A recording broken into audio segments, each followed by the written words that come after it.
Rusia mengklaim sekaligus merilis rekaman memperlihatkan detik-detik kendaraan tempur alias rampur milik Ukraina diserang. Namun Rusia menyebut serangan tersebut berasal dari rekan Ukraina sendiri. Rekamannya beredar di Telegram pada Kamis 26 September 2024. Dalam keterangan unggahan disebutkan inilah bendera putih pada kendaraan tempur infanteri atau CV-90 Swedia.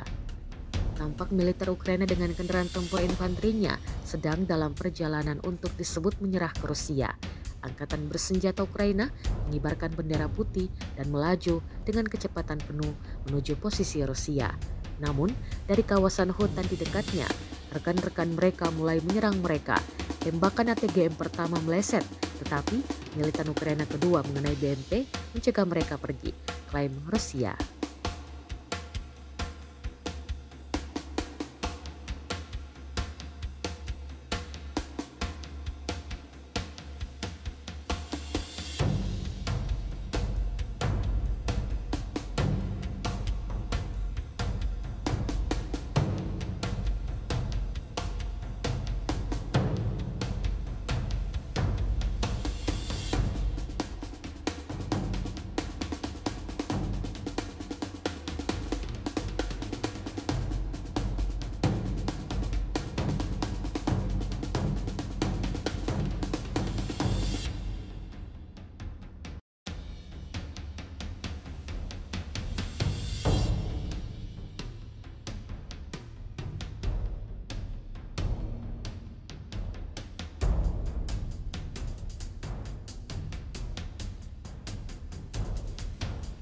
Download Tribun X sekarang, menghadirkan lokal menjadi Indonesia.